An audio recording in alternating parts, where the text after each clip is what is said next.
failure is, unfortunately, guys, a part of life. And when it comes to starting your own business or owning your own business, there's two possibilities. You can succeed in it, or you can fail, or you know what? You could sometimes be in the middle of those two things where you're kind of in limbo. My first business endeavor, my first venture was a failure, but I learned from it, and I want to share 5 things I learned from my first startup that was a failure in this video, so you don't have to go make the same mistakes as me if you want to start your own business or have your own business now. So without further delay, let's get into it and let's start learning.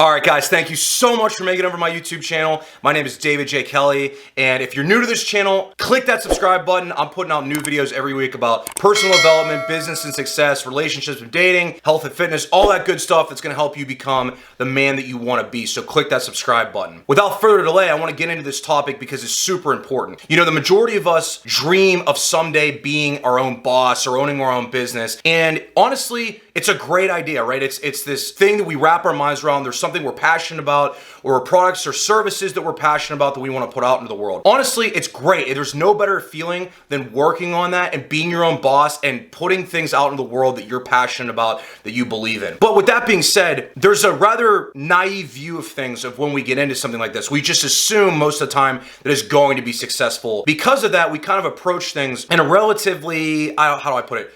Not humble manner, at least in my experience. That's what it was like with my first business venture. Because of that, I want to share 5 things in this video that I learned from that failure, because I think the best way to learn in life is to either experience it yourself like I did, or learn from people who went through these experiences themselves, so that, you know, you don't have to make the same mistakes that I did, or you could take away things that I learned that were good in terms of going into business yourself eventually, or maybe right now. So without further delay, let's get into the first tip. Okay, tip number 1 is going to be choosing the right person or people to go into business with. Now, this obviously doesn't apply to you if you're going to go into business by yourself, you know, be a solopreneur or whatever you want to call it. If you're going into business with a business partner or business partners, you really want to make sure that you click with these people on a lot of different levels. My business partner was one of my best friends and is still one of my best friends, and we clicked on so many different levels. And I always make this comparison because, you know, I'm also in a band too, but, you know, band members are sort of like business partners, and having business partners or band members is like having girlfriends. There's a lot of tough conversations to be had. There's a lot of disagreements you're gonna have with these people, and if you can't communicate openly and honestly, if you cannot share your opinion without being heard, right, or with being heard correctly, then chances are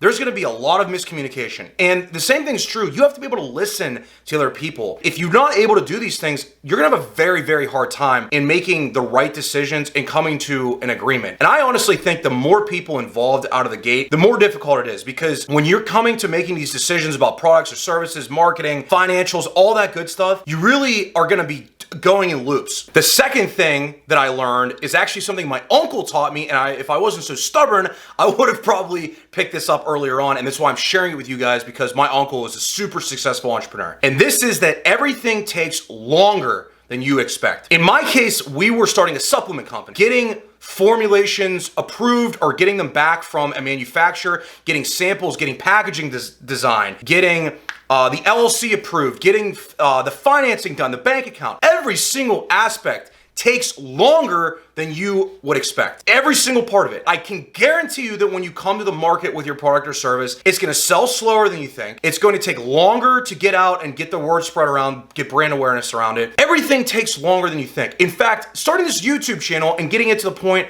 that I want to have it at is going to take longer than I think. I've learned this through experience because I've gone through, whether it's putting out music or putting out products or services for businesses, or simply competing in bodybuilding. The progress, the trajectory of things always takes longer than you think. And if you have that kind of humility and that understanding, then actually what happens is you're able to have a less stressful approach, because you can be more relaxed and say, look, this isn't gonna work exactly in the time frame I want it to, but if I stay in it for the long game, then things will work out for me. But I need to understand that I can't just press the gas pedal to the floor and expect things to just work overnight, because that's just not how it works, guys. So everything Everything takes longer than you think, no matter what line of business you're going into or starting. The third thing I learned is something, again, my uncle taught me, but I had to learn by my own experience because I'm a stubborn man, was that everything costs more than you think. Not only does it take longer than you think, it costs more than you think. When it comes to starting a product-based business like I was doing, you're really projecting out your financials for your inventory, your marketing costs, your,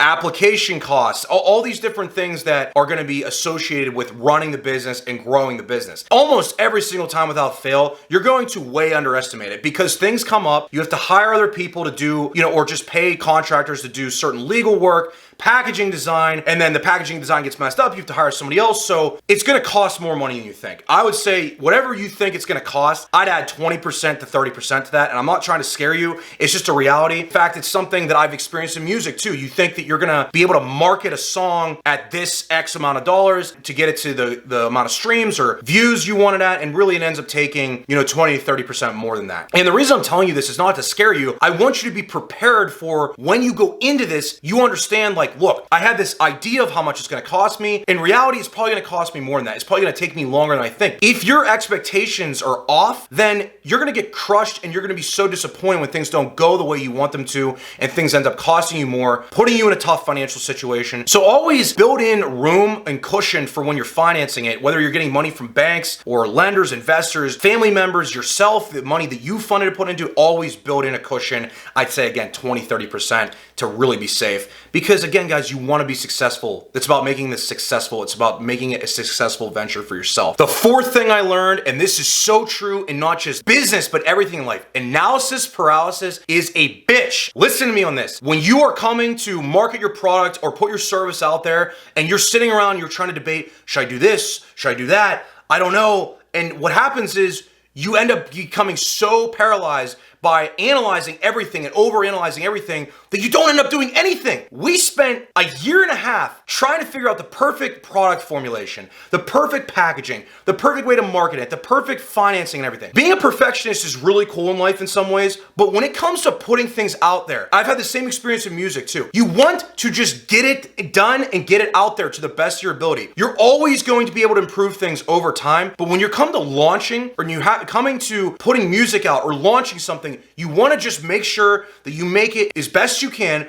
put as much work into it as you can, but don't sit around and overanalyze things because that was the killer of everything. I mean, this could be something as simple as the way that your font looks on your logo. Yes, you want it to be really high class, you want it to be high value, but the problem is that if you overanalyze it, you're never going to end up doing it, you're never going to end up getting it started, and what I tell you before, everything takes longer than you think. So the longer you overanalyze things, you're just stretching that length of time out way more than it needs to be. There's certain things you can't control, but you can control how much you overanalyze things. So do not suffer from analysis paralysis. Pick something, stick to it, put it out there, test it, and then if it doesn't work, you can adjust and change. The fifth thing I learned, and this might be the most important one if you take anything away from this, you do not want outside people, outside influences steering your ship. Friends, parents, advisors, investors, okay? Yes, all these people are gonna have opinions. They're all gonna tell you what to do. They're all gonna give their 2 cents, and that's fine. But at the end of the day, it's your business. It's your thing that you're starting. You have to live with the consequences, and you get to reap the rewards of when it does well. The problem is that these people all have opinions, okay? They're all gonna have opinions, and some of them you should listen to for sure. But when it comes to the point of when these people start changing the idea, the brand, the offering, the value proposition, and giving you way too much feedback, and you start taking it to heart, it ends up becoming something that's not your business anymore. It's something that's an outside influence. And then if you go move forward with that and it fails, you're gonna have so much regret because it's like, well, shit, this wasn't even my thing anymore. You can live with yourself. I promise, after going through a failure like this, you can live with yourself if you do exactly what you want to do while again taking advice from other people, but it fails. Whereas if you let other people kind of steer your ship too much, you're gonna have a ton of regret, like I said. So make sure that you do not listen to outside influences too strongly to the point you stop listening to your own inner voice. And that's really the drive home point. Having advisors and having people that are advising you is good,